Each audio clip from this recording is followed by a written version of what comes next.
Et quand la tristesse arrive, je sais tu es là, toujours près de moi. Bon samedi saint, bienvenue à votre émission La Victoire de l'amour. J'espère que vous allez bien aujourd'hui, qu'on se prépare à vivre une très, très belle journée. C'est déjà Pâques, demain, la résurrection. Et aujourd'hui, comme on le fait toutes les semaines, on rejoint notre petite sœur sourire, sœur Angèle.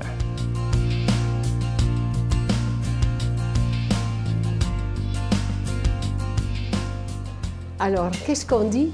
Pâques. Pour moi, il y a beaucoup qui me posent la question, pourquoi que Pâques arrive toujours au printemps? Mais c'est clair, c'est que Pâques, c'est le départ, c'est la libération. Pâques, c'est que tout recommence. Pourquoi qu'on met un œuf à Pâques? C'est parce que tout éclore, c'est la vie qui surgit, c'est la vie qui continue, il n'y a rien qui arrête. Alors, Pâques, on dirait toujours, vous savez pourquoi qu'on dit « Vous le verrez en Galilée, le jour où il fait bon. Vous le verrez en Galilée, il est ressuscité. » Et là, on dit, à l'origine de Pâques, c'est une fête juive, c'était pas catholique. C'était une fête juive qui commémorait le miracle de la libération du peuple juif, sorti d'Égypte en traversant la mer Rouge à pied sec. C'est là Moïse, il a sorti le peuple. Il voulait cette libération. Et Pâques, c'est une libération. Par quoi? Par la mort et la résurrection. C'est pour ça que nous, on a cette force, on a cette foi. En ressuscitant, c'est parce qu'il nous a libérés de la mort et nous a donné ce signe d'espérance et de vie. Alors, comme on dit, Pâques chrétienne, tout en rappelant cet événement, célèbre Pâques un passage entre la mort et la vie. Voyez-vous? Des fois, il est mort, mais quand je parlais avec certaines religions, il dit « il est mort ». Mais il est mort, il est mort. Non, le corps est mort, mais l'âme vit.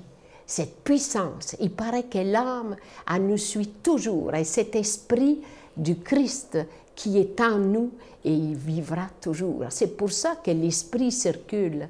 C'est pour ça que souvent, on prie nos morts, nos défunts, ceux qui sont partis. Ils sont partis, le corps, il n'est pas avec vous, mais l'esprit vit en vous. L'esprit est là avec nous.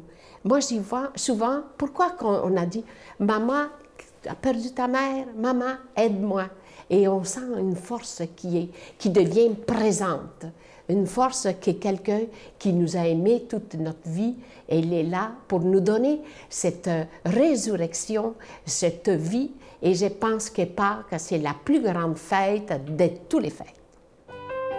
Notre Père qui es aux cieux, que ton nom soit sanctifié, que ton règne vienne, que ta volonté soit faite sur la terre comme au ciel. Donne-nous aujourd'hui notre pain de ce jour. Pardonne-nous nos offenses comme nous pardonnons à ceux qui nous ont offensés. Ne nous laisse pas entrer en tentation, mais délivre-nous du mal, car c'est à toi qu'appartient le règne, la puissance et la gloire pour les siècles des siècles. Amen. La Victoire de l'amour présente Approfondir sa foi, découvrir Jésus, vrai homme, vrai Dieu. Un parcours biblique d'une durée de plus de 6 heures sur l'homme de Nazareth qui a transformé le monde à tout jamais. Avec l'abbé Donald Thompson et Pierre-Luc Bordelot, partez à la découverte de Jésus le Christ. À partir de 49,99 $, obtenez-le en ligne sur notre site internet à lavictoiredelamour.org ou en format DVD. Composez le 514-523-4433 ou 1-888-811-92-91. Je prends quelques instants pour solliciter votre aide pour le ministère de la Victoire de l'Amour. Comme vous le savez, comme c'est le mois du carême, il n'y aura pas de cadeau du mois. C'est toujours un risque qu'on prend parce qu'il y a des gens qui se disent « Ah ben moi, s'il n'y a pas de cadeau, je n'aiderai pas la Victoire de l'Amour. » Mais je sais aussi qu'il y a des gens qui disent « Non, moi je veux continuer, même s'il n'y a pas de cadeau, parce que je veux que le message de Jésus soit annoncé comme il le demande. » Et le plus beau des cadeaux qu'on peut vous faire, c'est de vous offrir des émissions 7 jours par semaine à la télévision et sur Internet. Alors, merci de tout cœur de votre don spécial du carême. Et je veux aussi vous proposer, vous savez que le carême, c'est un bon moment pour vivre une retraite. Et quoi de mieux que de vivre une retraite directement à la maison avec ce nouveau cours que nous offrons, Approfondir sa foi, découvrir Jésus, vrai homme et vrai Dieu. C'est avec l'abbé Donald Thompson et Pierre-Luc Bordelot. C'est plus de 6 heures. Et je vous dis qu'après ça, vous allez mieux connaître votre foi. Il y a tellement de gens qui se sont procurés, qui sont tellement heureux de l'avoir fait. Et je vous rappelle que si vous le prenez sur Internet, c'est 49,99 $ plus taxes. Et si vous préférez l'avoir en DVD, c'est un coffret de 2 DVD qui dure environ 6 heures. C'est à 59,99 $ plus taxes. Je vous donne l'adresse, La Victoire de l'Amour, casier postal 120, succursale Boucherville à Boucherville, le J4B 5E6, je vous la redonne. La Victoire de l'Amour, casier postal 120, succursale Boucherville à Boucherville, le J4B 5E6. Également par téléphone, par carte de crédit dans le 514-523-4433, 523-4433 ou sans frais le 1-888-811-9291. 1-888-811-9291 et aussi sur notre site Internet, le www.lavictoiredelamour.org. Merci de tout cœur de votre don spécial du carême.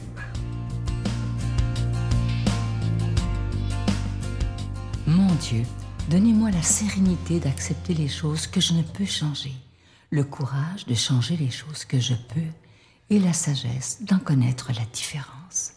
Amen. Aujourd'hui, la parole de Dieu est proclamée par quelqu'un qu'on apprécie beaucoup. On a tellement hâte de le recevoir pour la prochaine retraite du mois de mai. De Paris, l'unique Père Michel Marie.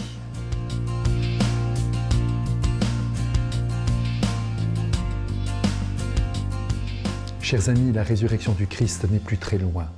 Comme je suis heureux d'être avec vous. Évangile de Jésus-Christ selon saint Marc.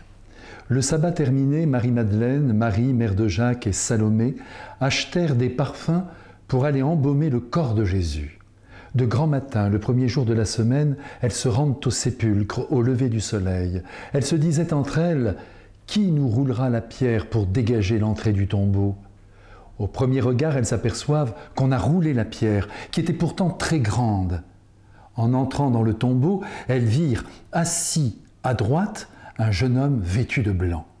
Elles furent saisies de peur, mais il leur dit « N'ayez pas peur, vous cherchez Jésus de Nazareth, le crucifié, il est ressuscité. Il n'est pas ici. Voici l'endroit où on l'avait déposé. Et maintenant, allez dire à ses disciples et à Pierre, il vous précède en Galilée.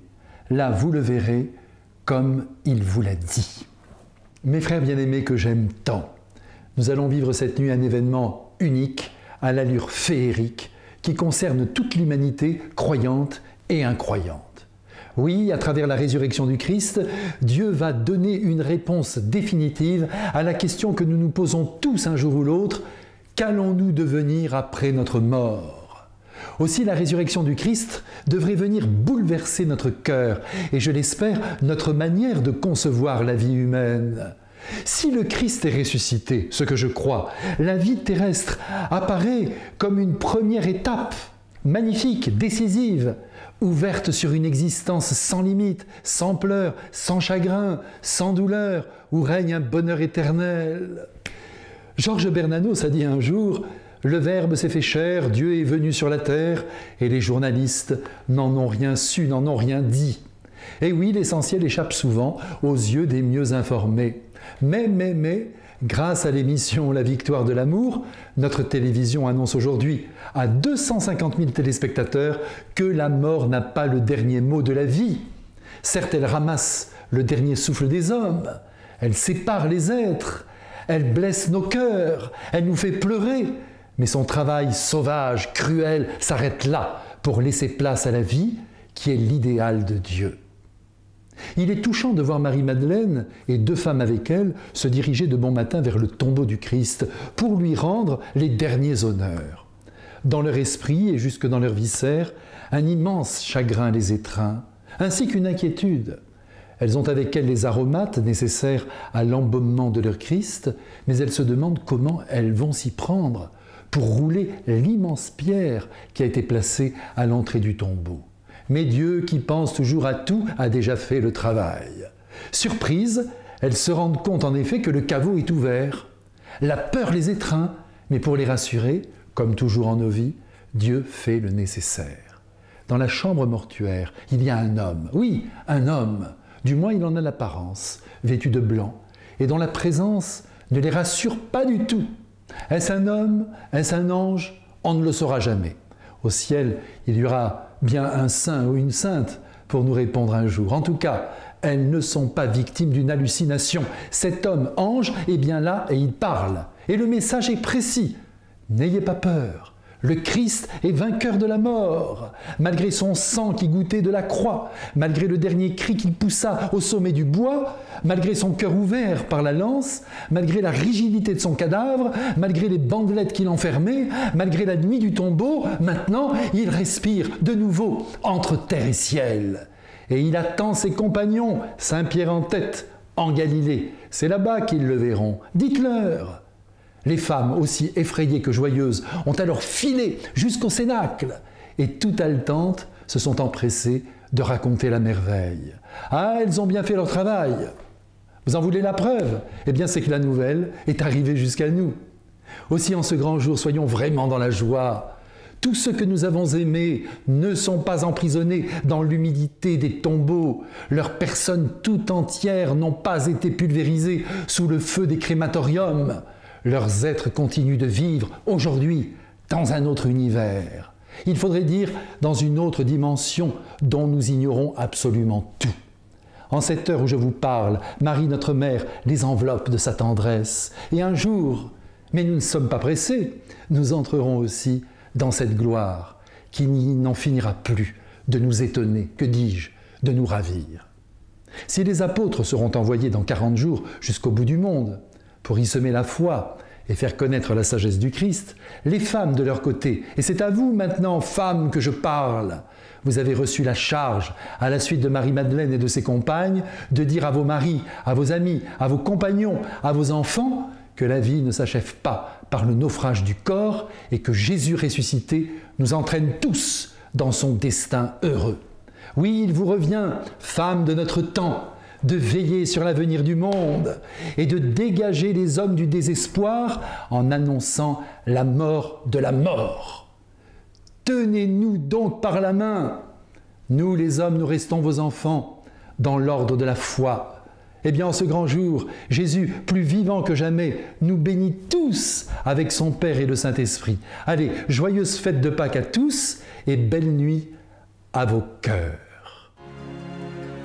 Je vous salue Marie, pleine de grâce. Le Seigneur est avec vous. Vous êtes bénie entre toutes les femmes, et Jésus, le fruit de vos entrailles, est béni. Sainte Marie, Mère de Dieu, priez pour nous pauvres pécheurs, maintenant et à l'heure de notre mort. Amen.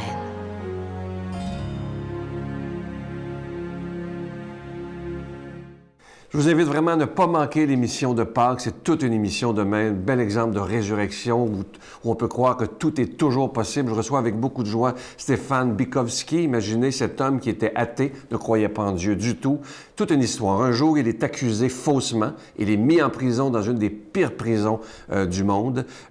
C'est atroce. Et un jour, quelqu'un lui remet une Bible et tranquillement, son cœur s'ouvre à travers toute cette souffrance. Ça nous prouve à quel point l'être humain peut rencontrer Dieu dans des situations absolument inimaginables. Ça nous montre la puissance de Dieu et cet homme maintenant est un grand, grand croyant. Alors, ne manquez pas ça. Et en chanson, Martin Deschamps chantera pour nous. Ce sera de très beaux moments.